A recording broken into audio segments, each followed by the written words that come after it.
Jumlah penumpang mudik Lebaran 2024, baik yang tiba maupun berangkat dari Pelabuhan Benoa, berpotensi mengalami penurunan jika dibandingkan dengan tahun 2023. Diprediksi angka penumpang pada tahun 2024 ini mencapai 4.767 orang atau turun 12% dari tahun lalu.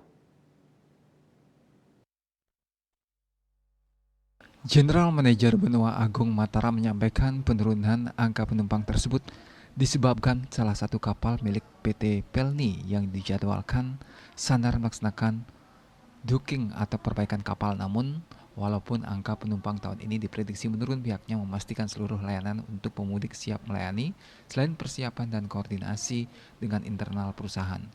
Pihaknya juga terus berkoordinasi dengan stakeholder seperti OP Otoritas Pelabuhan dan perusahaan pelayaran. Ia telah memastikan seluruh terminal penumpang di wilayah kerjanya siap melayani arus mudik Lebaran.